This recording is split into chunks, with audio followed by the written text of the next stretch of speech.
Hard रही थी, क्या उन्हें फायदा मिलेगा?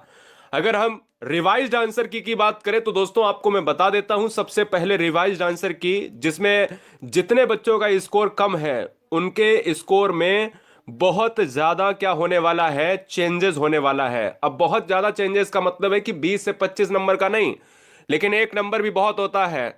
अगर हम 7 से 8 नंबर की बात करें तो बहुत सी ऐसी शिफ्ट हैं जिसमें 7 से लेकर 10 नंबर का, यानी दस तो अगर हम देखें तो अमूमन अगर देखा जाए शिफ्ट में 10 क्वेश्चन गलत हैं, कहीं 12 क्वेश्चन गलत हैं किसी भी आंसर की में। तो यहां पर अगर देखा जाए मिनिमम स्कोर में 2 से 4 नंबर, मैक्सिमम स्कोर में 7 से 8 नंबर का चेंजेस मिलेगा रिवाइज्ड आंसर की में, बिल्कुल साफ शब्दों में। क्योंकि आप खुद ही देख रहे होंगे कि अरे ये क्वेश्चन तो गलत होना ही नहीं चाहिए था, लेकिन वो फिर भी इतना सिंपल क्वेश्चन आंसर की में दे रखा है। और सबका नंबर बढ़ेगा अगर कोई भी चैलेंज करता है। भारत के कई हिस्से से चैलेंज किए जा रहे हैं। अगर हम बात कर लेते हैं यहां पर कठिन शिफ्ट की, तो 21 की शिफ्ट रही है, 24 की शिफ्ट रही है, और 26 और 28 की आपने महसूस किया होगा। और ये बच्चे बताते हैं, और वाकई में पेपर जो है 21, 24, 26 और 28 का काफी हार्ड लेवल का पूछा गया था। इसके अलावा अगर हम सबसे हार्ड अगर इनमें देखें तो इसमें 24 और 28 को माना जाता है, जिसमें 28 तो बहुत अपर लेवल का पूछा गया था।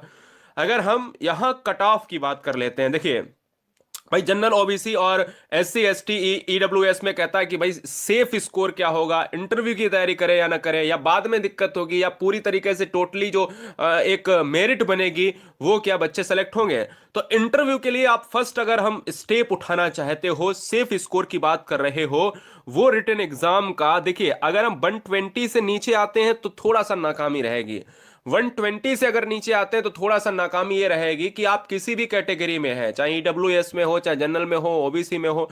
आप ओबीसी एससी, अगर ओबीसी एससी एसटी की बात कर लें, ध्यान दीजिएगा, ओबीसी एससी एसटी की बात अगर कर लें तो अगर आप 120 हैं या 120 से थोड़े बहुत आसपास में हैं तो आपको निश्चिंत होने की, यहां पर बिल्कुल निश्चिंत हो जाइए, आपको कोई दिक्कत नहीं, आप सेफ जोन में आते हो। हाँ, जनरल कैटेगरी में क्या 120 जाएगी या इससे कम जाएगी, या +-5 होगा या +-10 होगा?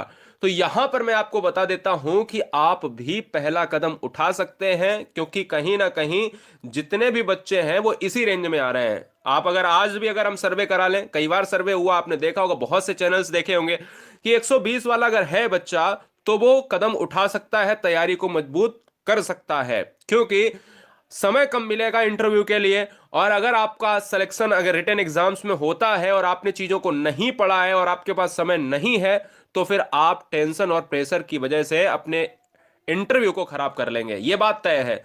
आप 120 है, 125 है, 122 है ना, अगर जनरल कैटेगरी में आ रहे हैं या आ रही हैं, तो आप कहीं ना कहीं एक 88% से लेकर 95% तक आप सेफ जोन में आते हो। मैं कई बार पहले से कह चुका हूं, यहां पर रिवाइज्ड आंसर की आने दीजिएगा, आपका प्रेशर थोड़ा सा खत्म हो जाएगा।